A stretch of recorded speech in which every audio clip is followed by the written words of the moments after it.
talking about today is accessorizing women's uniforms.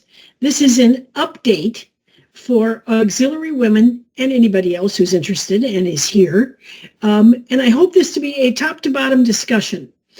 I want to start by giving special thanks to Commander Christina Sullivan, who is the Director of Auxiliary from District 1 Northern Region, who gave me personal reflections on the changes that came about as of the last uniform board. She was very forthcoming with me and of some interest said that the changes that we have seen are most appreciated, in her opinion, by women of color as it relates to the hair situation, which we talked about in our last presentation back almost a year ago now, but also in allowing the use of nail polish. And that was just kind of interesting to me because those were the highlights that she was able to share with me. So please mute your microphones when you're not speaking, but don't be afraid to ask a question if something comes up along the way. You can raise your hand. Commodore Slaybaugh is going to be watching for raised hands and will interrupt me.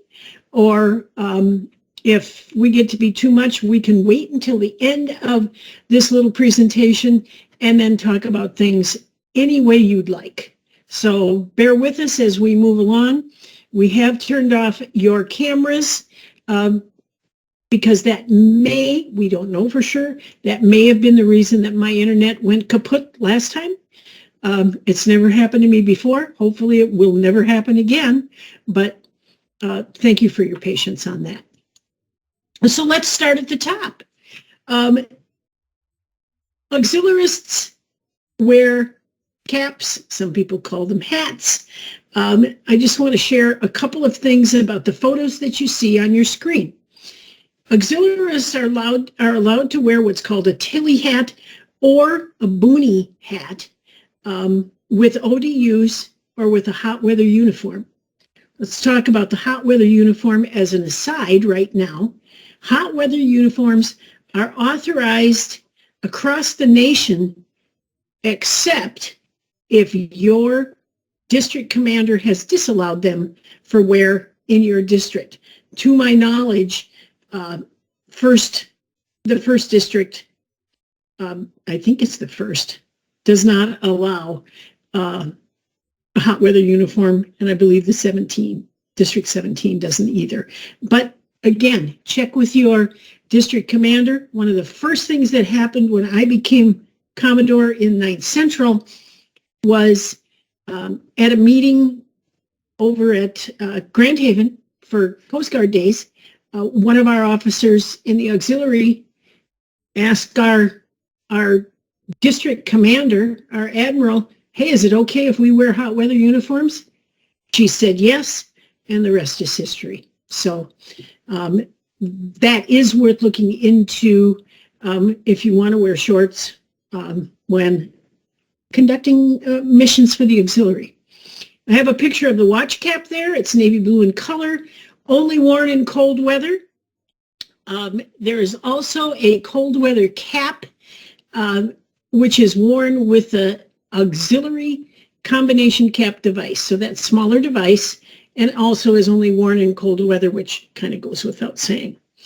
Of importance to our members and actually active duty members is that hair must not stick out from under the cap, whether it's a ball cap or our garrison caps or whichever cap we're wearing, our hair needs to be stuck up underneath the bill or the front of the cap. The idea is bangs don't belong on your forehead, showing on your forehead. Ball caps may only have the small officers or office device, and the ball cap is the cap worn with ODUs and AWUs. So ball caps are not authorized for any of the other uniforms that we wear in the auxiliary. Boonie caps, watch caps are authorized as well with the ODU and the alternate working uniform. So here's a little bit more about caps. Of course, we know that in the Coast Guard, the women's cap is slightly different, not slightly, very different than the men's combination cap. There are some issues associated with getting these combination caps for women. You would need to check with Stan Feldman via the Coast Guard Association organization for instructions on ordering caps with the decoration for commanders or decaps, and then, of course, the additional decoration on the Commodore's caps.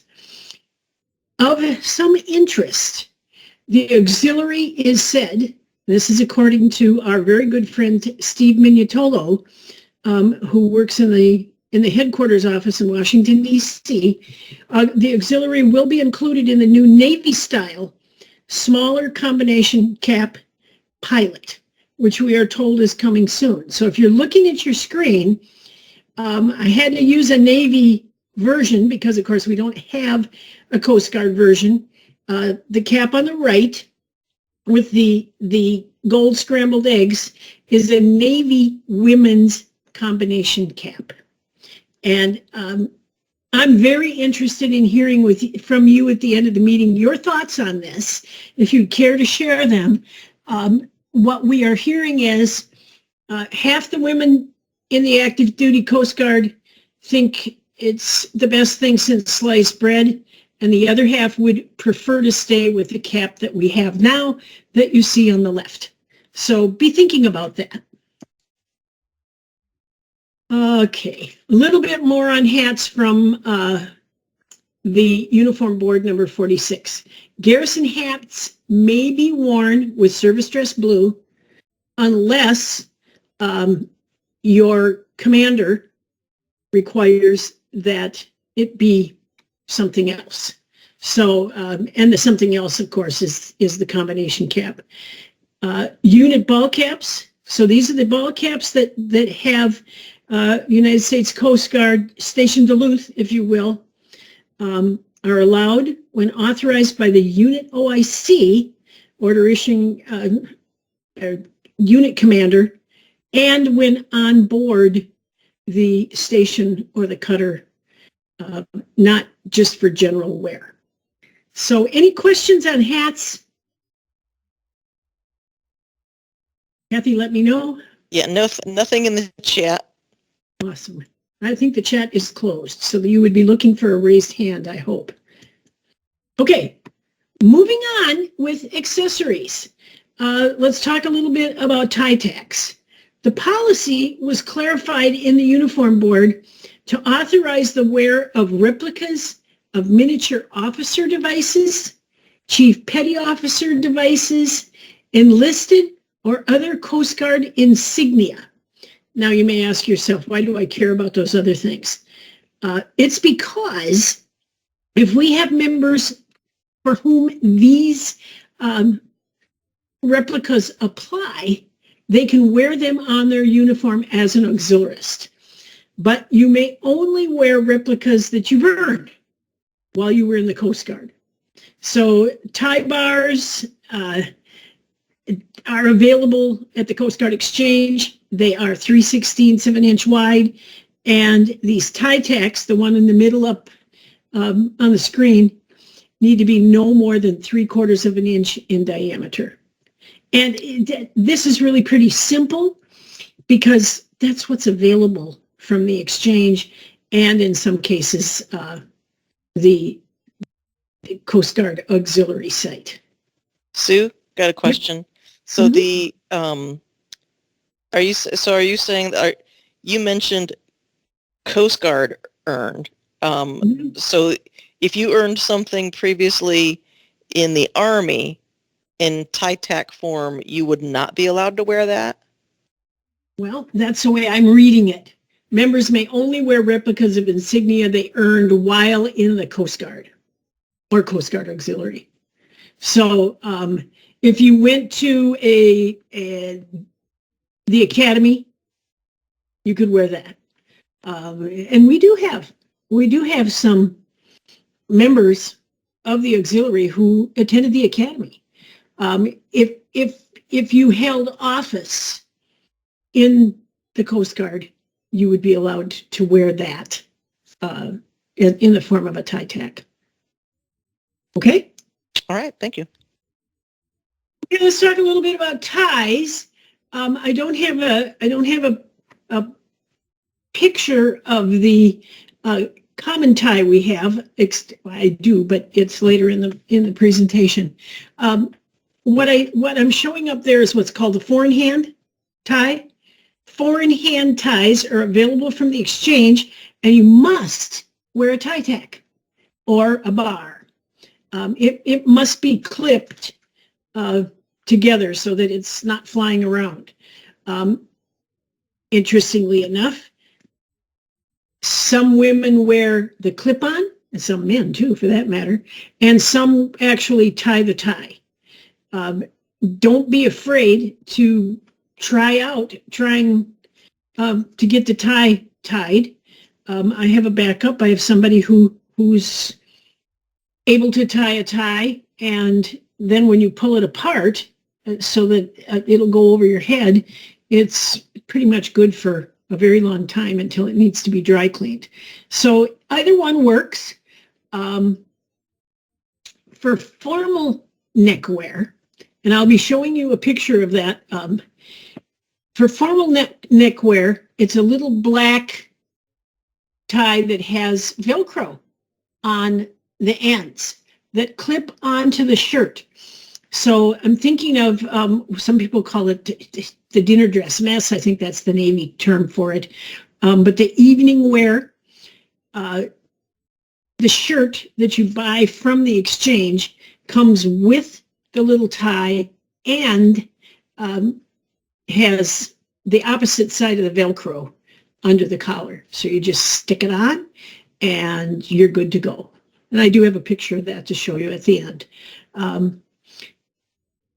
We use silver studs and cufflinks and silver buttons on our formal uniforms, actually all of our uniforms, but the silver studs and cufflinks are what we use on the formal wear. So let's talk about sunglasses. This is kind of a big deal. Apparently, in the past, sunglasses were an issue, and unit commanders were allowed to decide, could you wear them or couldn't you wear them? So what they did is they came out with more specific rules, and they define the sunglasses that you're allowed to wear as conservative frames. So when I think about the ads I see on TV right now with green and pink and yellow big frames, probably not considered conservative. There was an AlAux that came out, and I will show you at the end how to find these AlAuxes that define some of the more minute details. So what they're saying is black frames, navy frames, gold or silver wire frames are allowed. I think the picture up above on the screen would certainly be an allowed pair of sunglasses. No mirrored sunglasses. And here's the crux. And I'm just going to take a giant step back here and say the Coast Guard has not decided what kind of sunglasses you can wear. They are trying to give you guidelines, but it always comes down to your unit commander to say, yeah, those are allowed, or nope, they aren't. So we have to kind of trust our unit commanders in the auxiliary to be much like the unit commanders on the active duty side, where they make the decision. Yeah, those don't work, or they do. So the size of the frames shall not detract from the uniform appearance. This is a new one. Retainers are okay with the ODU, the AWU, the WDB, and the TB. Okay, this is basically all the uniforms that we wear. So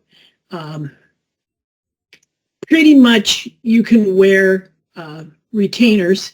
And something else about glasses, whether they be readers or regular glasses or sunglasses, we are not allowed to place them on our heads when we're not wearing them.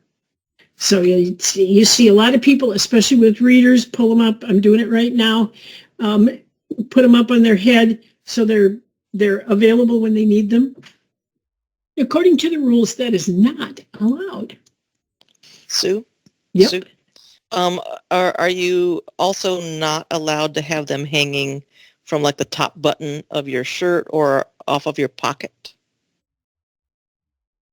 That would be up to your unit commander. That is not defined to my knowledge. Okay. And I want to also then clarify, unit commander, we're really talking about the Coast Guard authority that would give you like patrol orders or something like that. Or not? We are. However, if a member comes on board my facility in sunglasses that don't meet generally conservative look or are mirrored, I would say something. Yes. And I think a flotilla commander could do that too. Okay. Okay. Moving on to watches. And I find it incredibly interesting that 12 years ago, you never saw a younger person, and I'll say younger, like under 50, wearing a watch. They all used their phones. Okay? Enter, guess what? Enter the iPhone. Excuse me, the iWatch. The iWatch changed everything, and not just iWatches, but Google Watches and the other brands. And for some people, the Fitbit that has now come in a watch format. Suddenly we saw, and I found this extremely interesting, when Admiral Joanna Noonan walked into a meeting that I was in, she was wearing an iWatch. I breathed a sigh of relief because that meant I could do it. So here are the rules. You may wear watches, but only one. They must be in conservative colors. Bands, watch bands, which have become sort of the style indicator of an individual who's wearing a digital watch. They can't be a very bright color.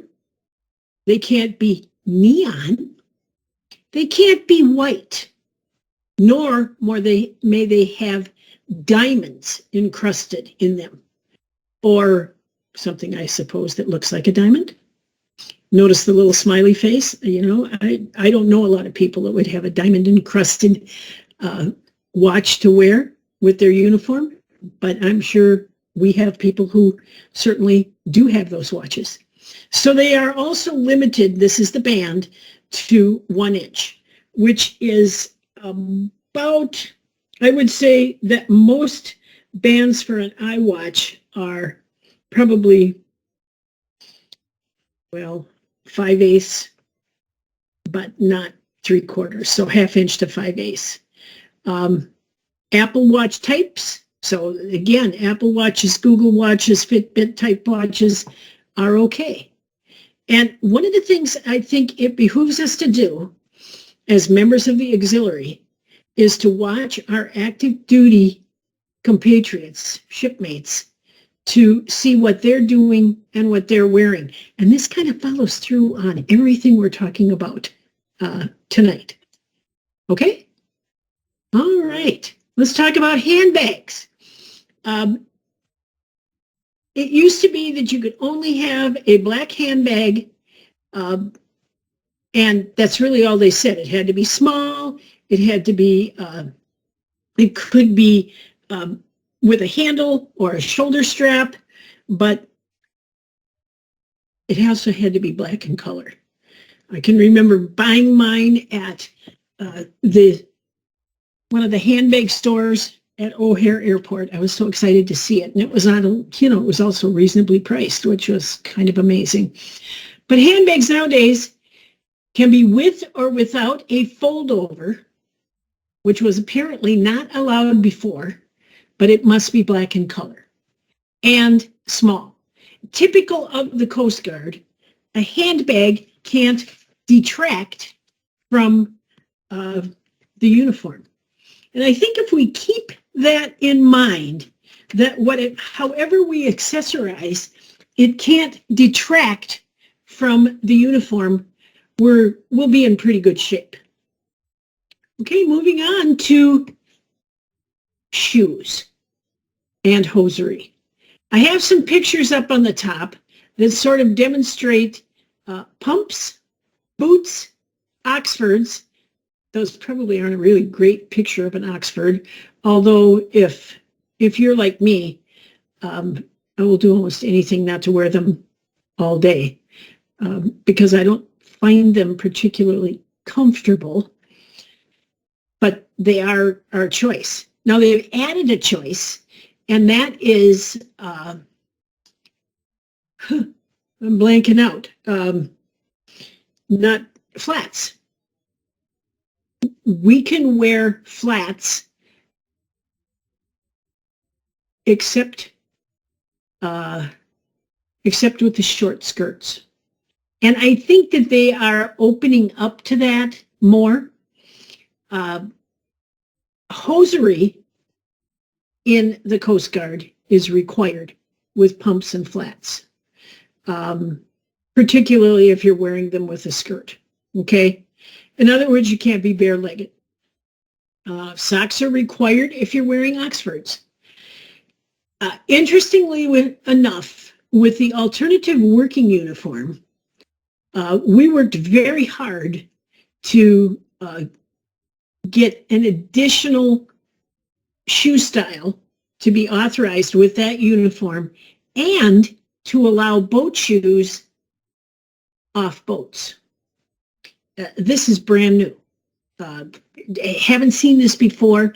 The rules previous to the AWU deviation from the norm is that you should wear your boots with ODUs to the boat and then change them and wear your boat shoes on the boat. Now that's what I've been told by active duty. The neat thing about the AWU is boat shoes are authorized. Those of you that might have seen me, although probably not many of you, but those of you that might have seen me at NACON and Entrain, I was wearing boat shoes with my AWU at a meeting. And that was just unheard of before. The other really good thing, I believe, about the AWU, and I'm not trying to sell it, I'm just setting this out as a difference, is that black walking shoes are authorized. Okay, now they say no seams, but I don't think anybody's going to be looking at your feet too carefully as it relates to black walking shoes. Now, by this I mean shoes that are intended for walking that have black uppers and black soles. These aren't tennies or sneakers, if you will. They are a shoe designed for walking and can be worn with the AWU. So, questions on that? Let's talk about flats for just a moment.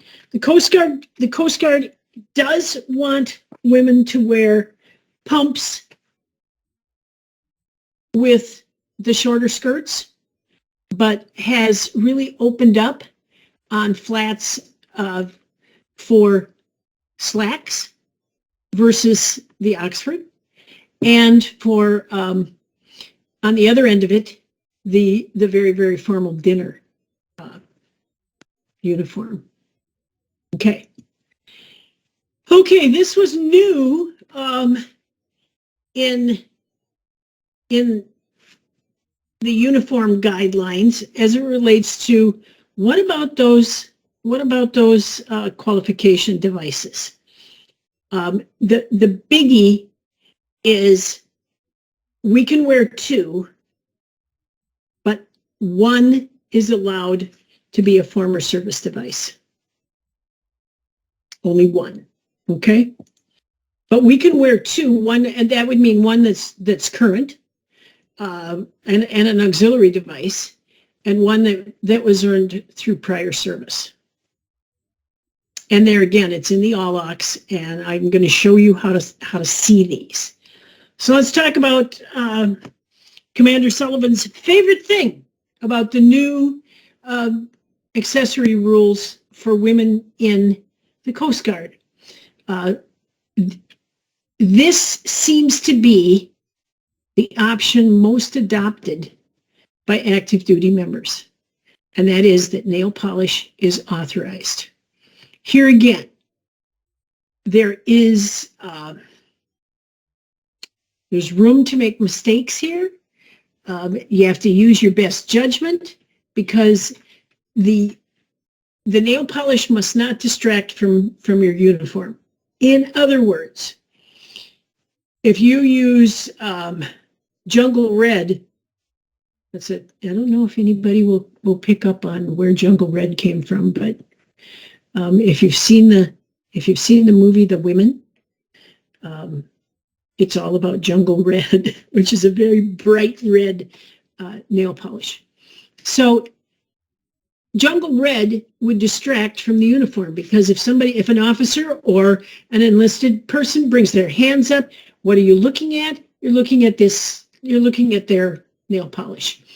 So from personal observation, I have noted women in the active duty side of the Coast Guard wearing muted colors from deep red to shades of tan. Not so much black, but again, muted colors that don't distract. The specifics, let me go to the next slide. And we're going to, it's a slide like this with a whole bunch of words. We're going to put this presentation with the information on our Google Drive and make it available to people who are interested. Fingernails need to be kept clean. Seems like a no-brainer to me, but not every member has a job that allows them to have pristine fingernails. They need to be rounded or straight on the tips. The color choice, here we go again, shall present a professional appearance in a business environment. Only one color may be worn, and all the fingernails must match.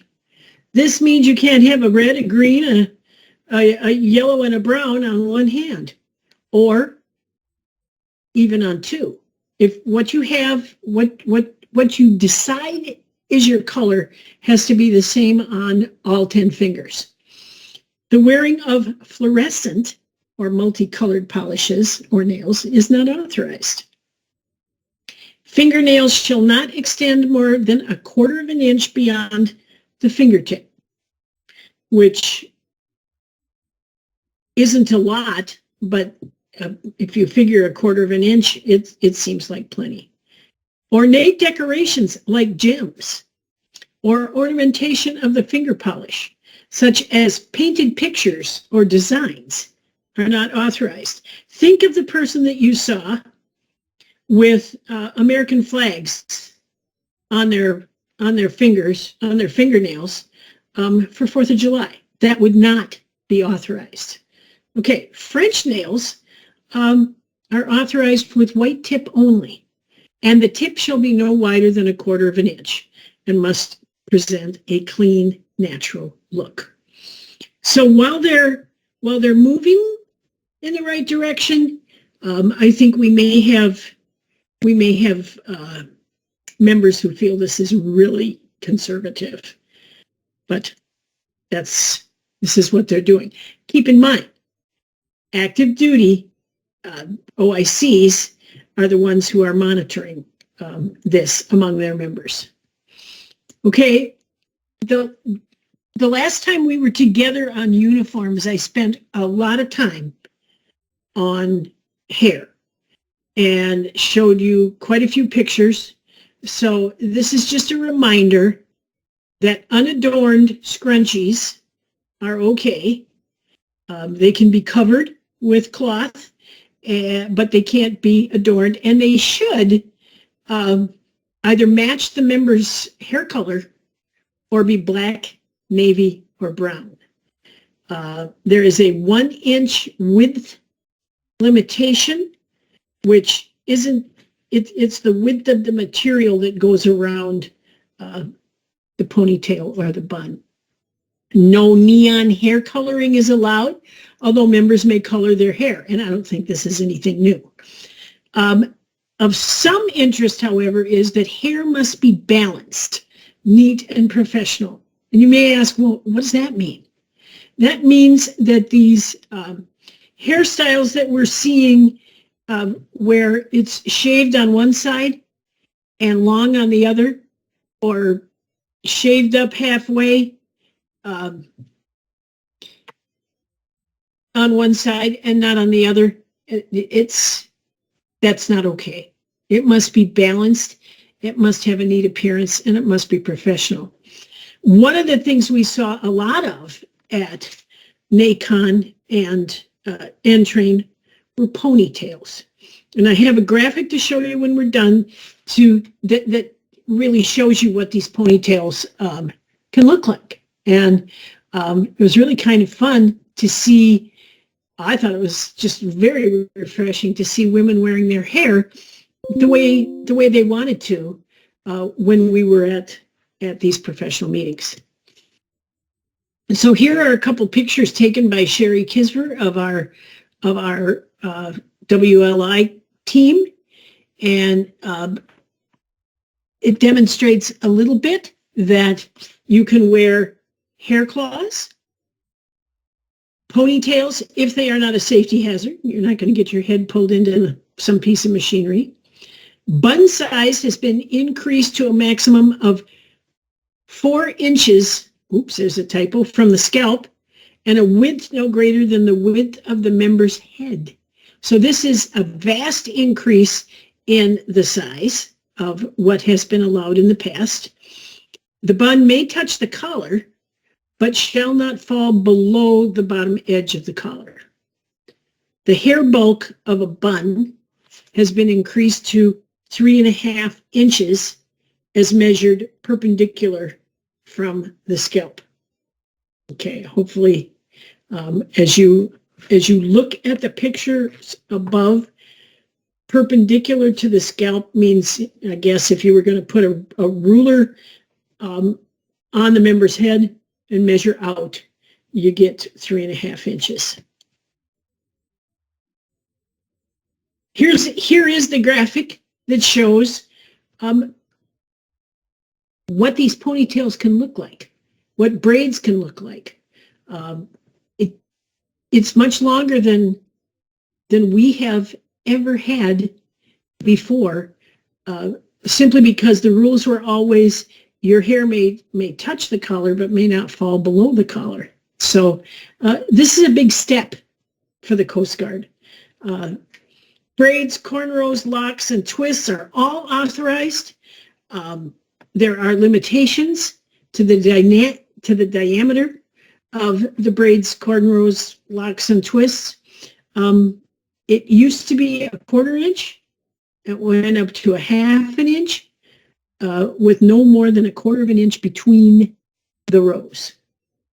This is a definite nod to our members of color who enjoy wearing their hair in different ways than some other members. Unpinned ponytails are authorized if it's not a safety hazard. What this means is that in the past you had to flip the bottom of your ponytail up and under the rest of it and pin it up, and you no longer need to do that.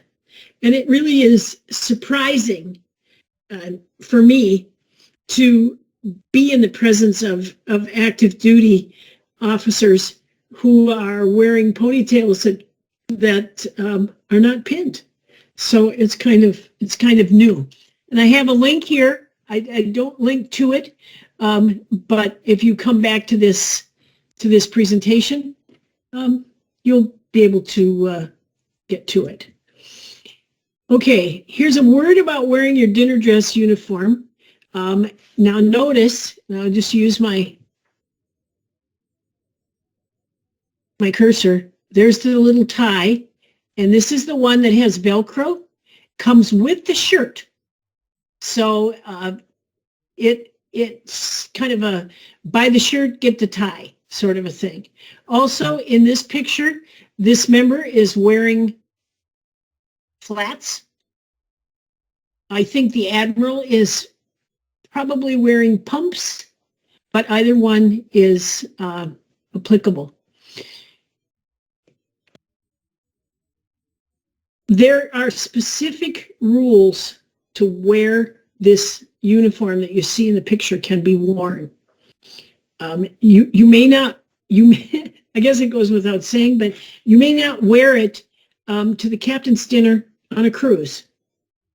I would suggest that prior to wearing it at any non-Coast Guard event, you need to review the guidelines, and I would specifically ask for permission from my probably DCO, who should be familiar with where these uniforms can be worn. So there is an AlAux available on this, and again, we'll go there. As far as outerwear is concerned, I'm not going to spend a lot of time with this, but the foul weather parka, with or without a liner, may be worn pretty much with everything. Trench coats, I don't see many in the auxiliary, but they can be worn with service dress blues, trops, or the winter dress blue. The liner style windbreaker may be worn with the AWU and the ODU as a utility jacket. This little guy right here, the foul weather parka, is a wonderful but very expensive unit. So the good news for those of you who live south of the Mason-Dixon line is that there is a liner that can be worn by itself with these uniforms, and your office can be put on, it needs to be put on a tab, which is located right here. And this is what the tab looks like. The office tab is required. The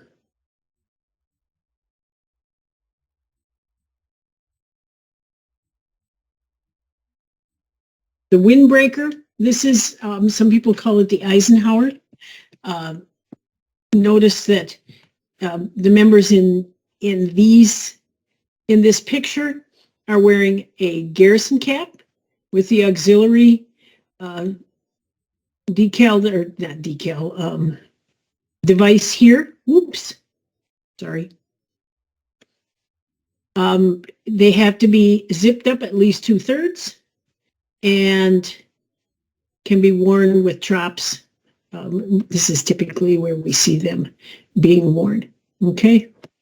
The windbreaker, we see a lot of members wear them inside buildings. They come with a liner to keep you warm inside or not, and either the garrison cap or a combination cap can be worn with this jacket. A little bit about earrings, tats, makeup. There really aren't any changes from past policy. Like everything else we've talked about, keep it muted. They talk about 6 millimeter diameter earrings, and that's essentially a 1/4 inch. We see lots and lots of members wearing just these blue ball 1/4 inch earrings. Diamonds are okay for dinner dress. That photo from a couple back with the Admiral. Sue, we got a couple of questions in the hopper. Sure. Yep.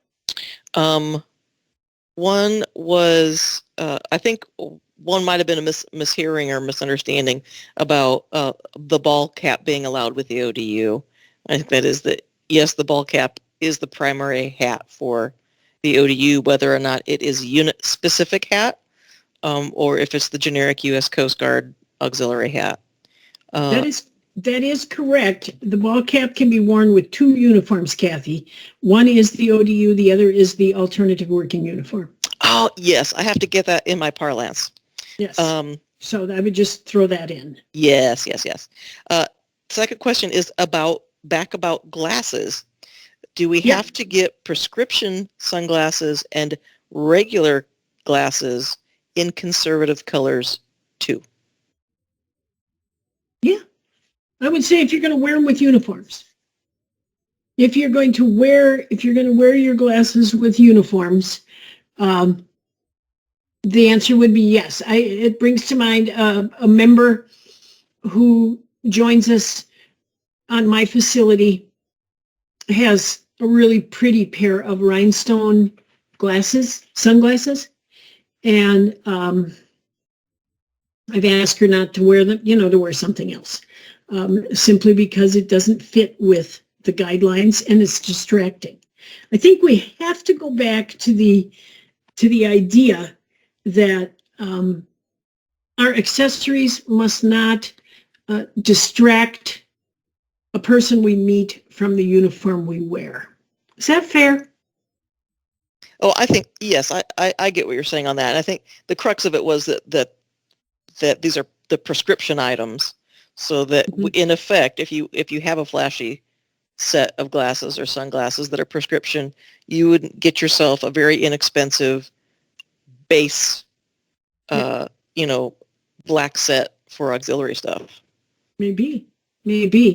That would be one way of handling it. It's interesting. I mean, that's a really interesting question because we are volunteers, and this isn't our job, and we're giving our time, and it is a really interesting question. Hey, carriers on alert. Anything else, Kathy? Yes, one other one. Let's see. Does anyone know where we can get the foul weather parka liner in small sizes for women? This particular person can't find anything other than larger sizes.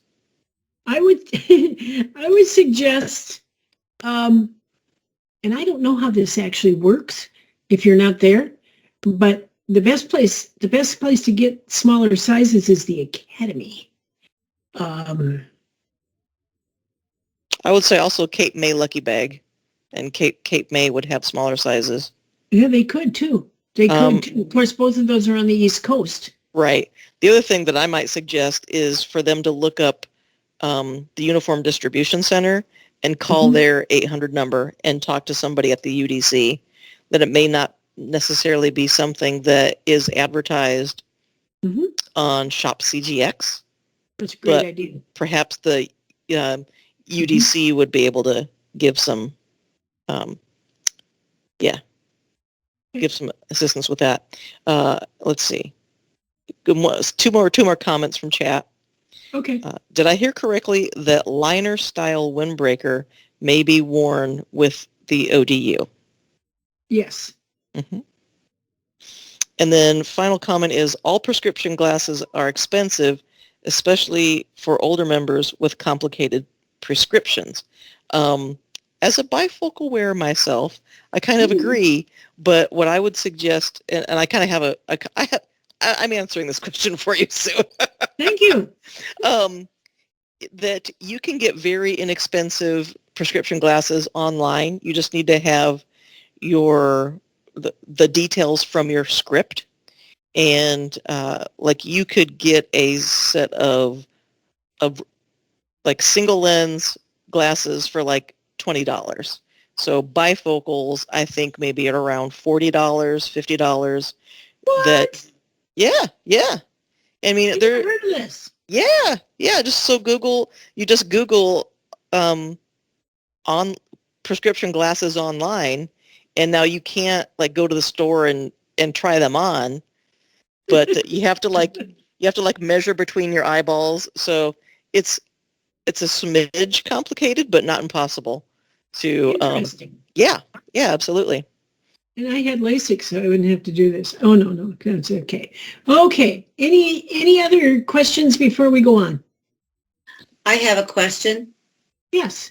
On the previous slide, it talked about the earrings, and I thought it said the gold and it said pearl, but the picture shows gold and silver. Gold and silver work, Okay. as does pearl. I couldn't find a picture of pearl, Okay. or diamonds for that matter that looked good. I took these right off of the Coast Guard Exchange uniform page. So I tried to do that so that I wasn't making up my own rules as we go. And Thank Sue, you. so you're Yeah. saying that our diamonds are only okay with dinner dress? Yes, ma'am. Okay. I am. Thank you. Thank you. Mhm. Okay. And I'm going to give you all these resources if you want to comb through them and find information that I have not accurately portrayed. I would love to hear about it because there is so much, and there have been so many changes that it's really kind of interesting. You know, what's new, what's changed, what hasn't. So thank you for the question. Okay, let's talk about ribbons just very, very quickly. On ribbons, there are a couple rules. You can wear 1 row of ribbons, 3 rows of ribbons, all your ribbons, like you see here in the picture. But there is an order, and you need to go online and figure out what order am I wearing, am I wearing them correctly? Just for simplicity's sake, what you're seeing here, I think these two are shooting. I don't know. I don't even know how you get those. Yeah, But- those are active duty ribbons. Right. This one is for PE. This one is an operational excellence ribbon. This is a 60 hours on your boat or more ribbon. This is public affairs. And then you get up. So these ribbons on the bottom are the least prestigious, if you will. And then we come up and we get to the more prestigious ribbons here at the top. And some of our members that are earning ribbons a fair amount nowadays are earning the auxiliary letter of commendation. And this would be the auxiliary achievement medal. And this is the auxiliary operations something. I don't have that one, so but you need to put them in order, and you can go online and look at a graphic of ribbons, and they go from the top to the bottom, from the most prestigious to the least, and it will help you put your ribbons together. Frankly, and I'll share this with you just because you're here, I wear 1 row of ribbons because then I know they're in the right order. And I don't have to worry about people looking at my ribbons to determine whether they're in the right order or not, because people have opinions on this. So I only wear 1 row, and that takes care of it. But if you want to wear all your ribbons, that's wonderful. You've earned them, and you should wear them if you want to. So, Sue, yeah. just to chime in here, and I think Uta maybe just pointed this out on the under chat that I don't believe that the ribbon checker back online on our website. I No, think you have to, yeah, for you a have to do it, long, man. You have to do it manually, yeah, Kathy. for a long, long time we had that available on the national website. But yeah, go to a uniform ribbon purveyor, and they will have little bots that you can put in your ribbons, and they will visually put them in order for you, Yeah. so that you can see what your order is. And to Sue, your I wear one row thing, you can still mess that up. You could flip it. You could flip it around. Well, I could, but I don't. Just saying. Okay. I want to move along here because I promised to get you out of here in an hour. Individual awards and medals. You see I've got a graphic there. The rules are in the auxiliary manual. This is just a nice one-page slide of the order of those higher ribbons, and starting out right here with the letter of commendation, and then moving along, they go from as you face, as someone faces you from right to left, and these stars that go on them, it's important. And there again, I really recommend you just go to the AlAux manual. It's right on the main page, and there you go. Have them and do them right, because that's one of the ways that women can show respect to one another in having their ribbons, because we're earning them in the right order. Fair enough. Okay, you can get ribbons from one of these purveyors that Kathy mentioned a little bit earlier, and they'll put them on for you, and they're flat and nice, and they're always in the right order, unless you tip them upside down. And I recommend that, particularly if you want to wear ribbons more than one row. One row, it's pretty easy to manage, but as you develop more ribbons, and you're going to, if you're a member of the auxiliary, it's really nice to have them. Kathy, do you have a vendor that you would recommend? I really like Ultra Thin out in Oklahoma. Okay. One of the drawbacks is you get them made, and they come to you, and they're not inexpensive, and then you get another ribbon, or you get another you get another award, and it needs to be changed. Then you have to. I think what do? Send it back, Kathy? You mail it back to them. When they receive it, they will call you, and then you tell them what needs to be added, and they will adjust it, and it will be far cheaper than starting over from scratch. So they'll add your new one. It just depends on how much Tetrising between the ones you already have and the new one goes towards the expense, but absolutely less expensive than doing it all over again. Okay, and there's one more point I want to make about ribbons. You can wear all of them. That's the graphic on the top. On the row of 3, you may choose whichever 9 ribbons that you have earned out of all of them that you choose to. That's the wearer's choice.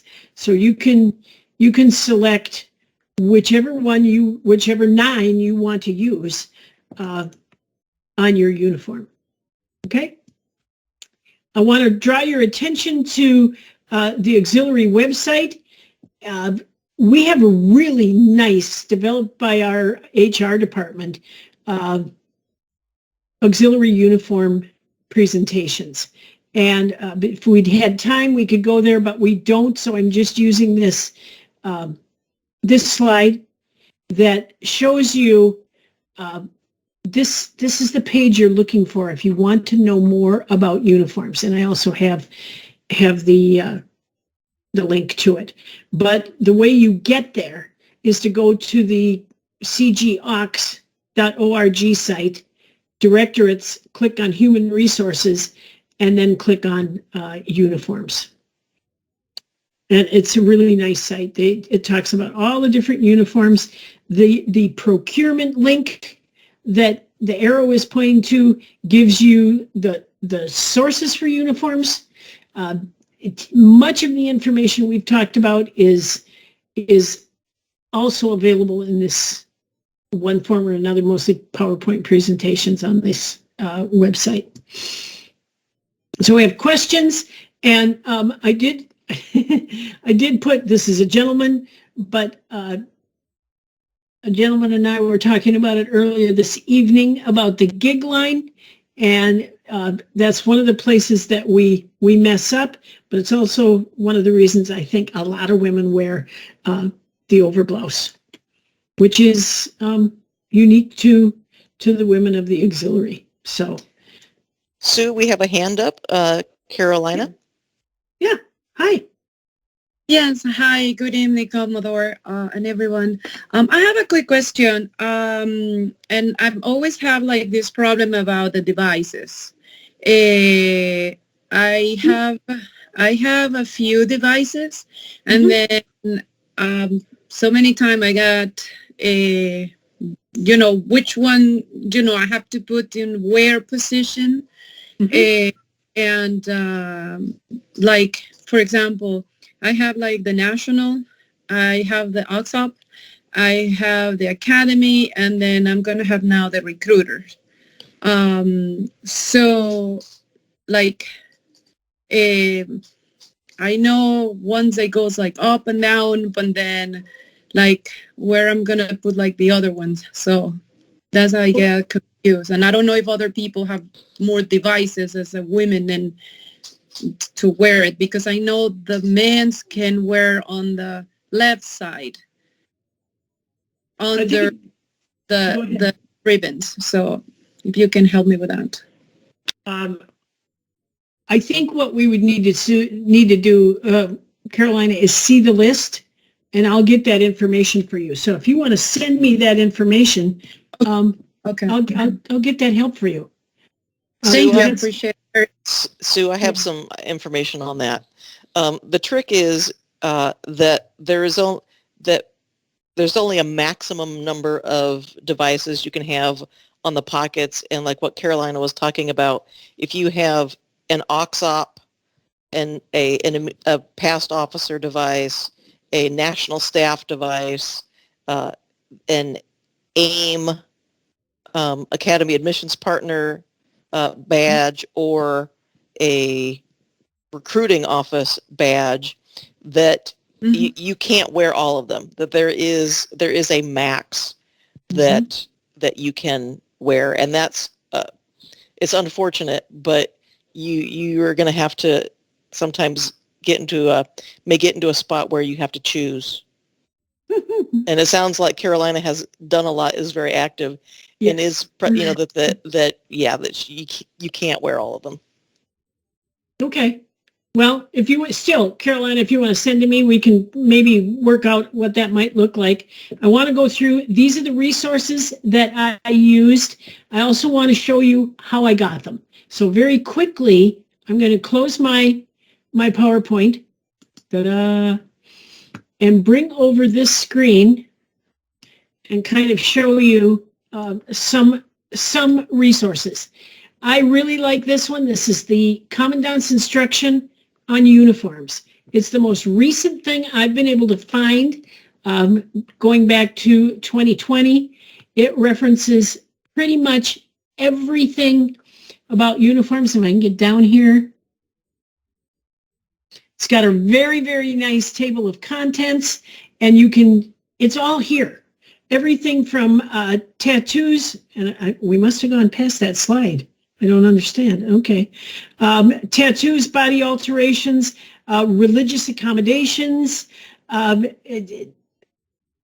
of the different uniforms, and it's a wonderful document. So that's document number 1. Get this down here. This is the graphic that you can share with others that basically shows how long you can wear your hair down your back.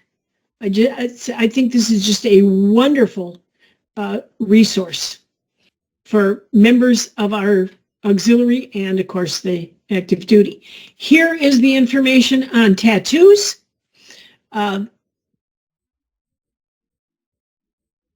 It's very, very specific, and I would suggest that you, if you have tattoos, that you take a look at what we have allowed. And I mean, you can essentially do a whole body tattoo, except you can only have one finger or ring tattoo.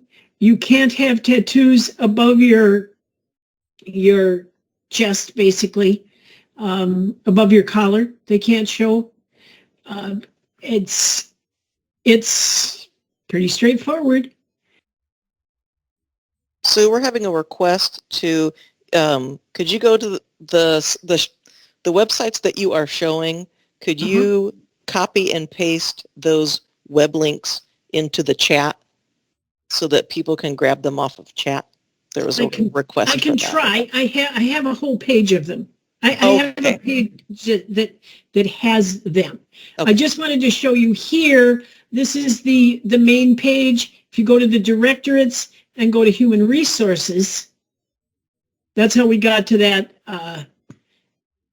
page where I showed you under auxiliary uniforms. Okay, so if we did this, ta-da, there it is. And then this one, it's this one.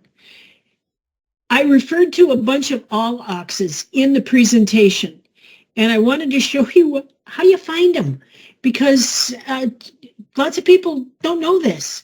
So if you go to the BSX, we call it, the Chief Director site, and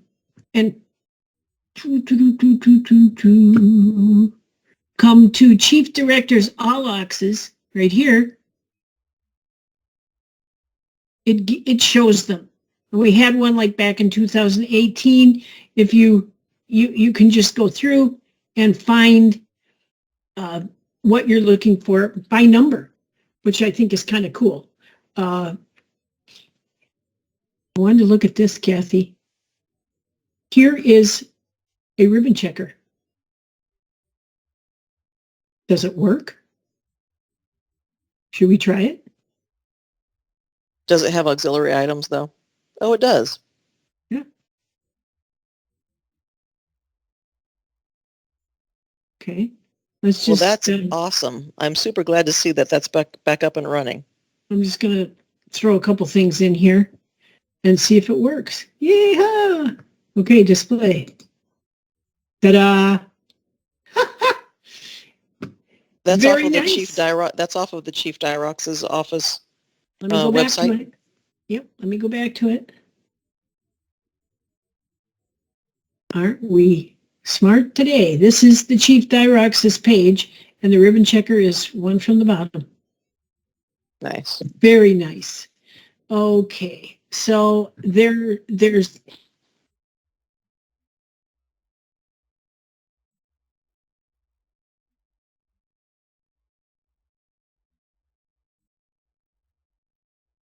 okay. Sure. Here they are. I put it up on my screen.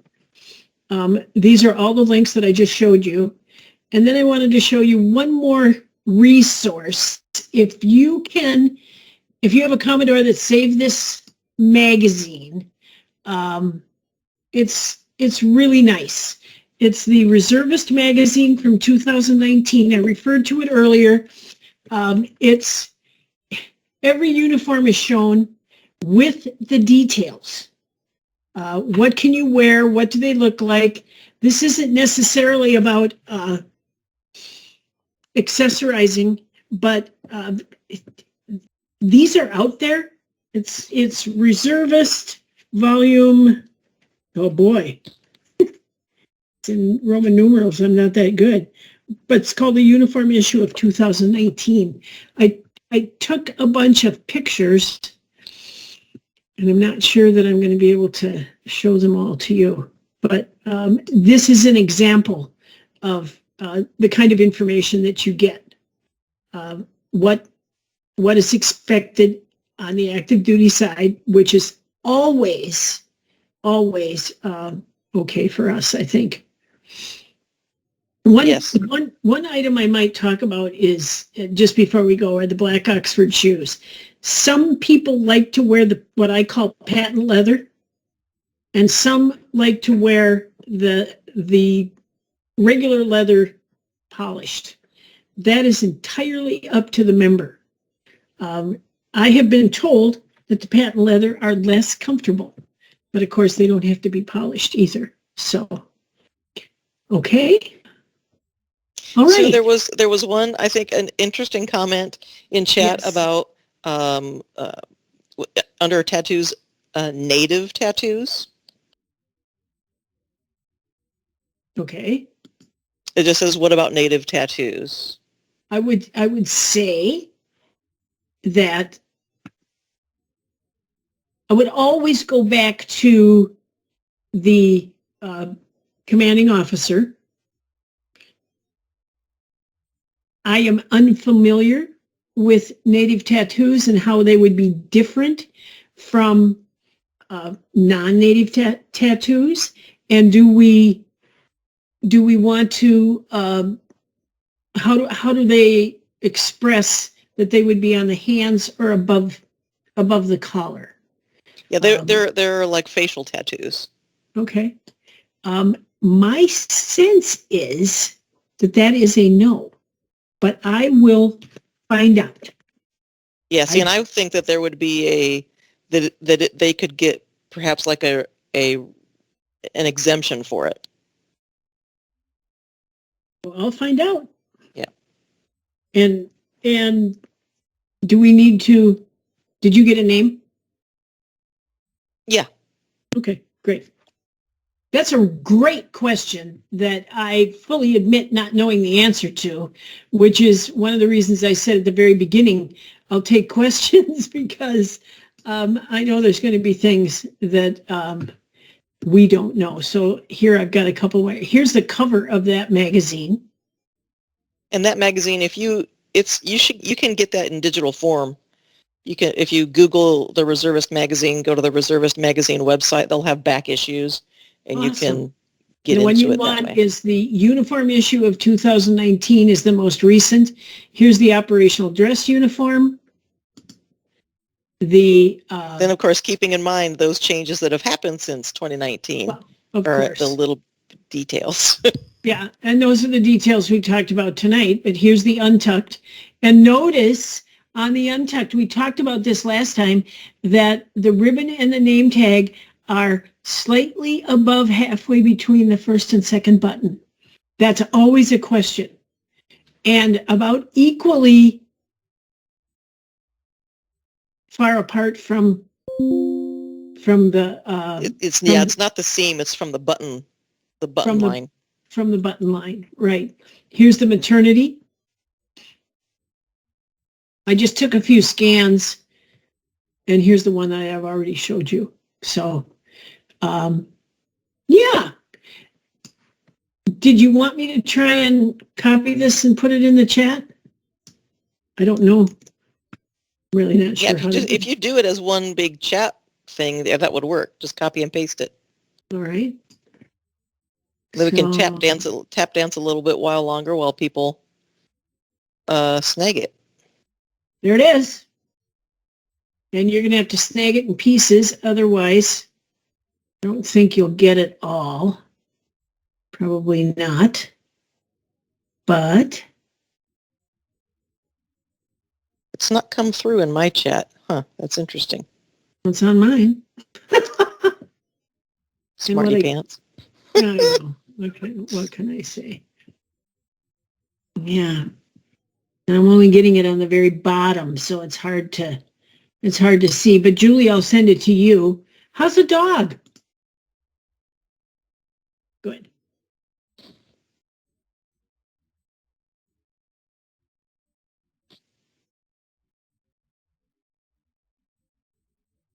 I didn't know I had to do that. Yep. Is that it? Well, thank you. No wonder I could see it and nobody else could. I love it. Well, there it is. There we go. Woohoo! Gosh, I hate to admit I'm human. All right. Here we go. If anybody wants to take a screenshot, they're pretty much right there too. I just searched for uniform regulation, commandant's instruction, and that's the one you want, that M1020.6K, because that is the latest, greatest, I believe. I really like that document. Although, like you say, the changes that have come up most recently aren't in there.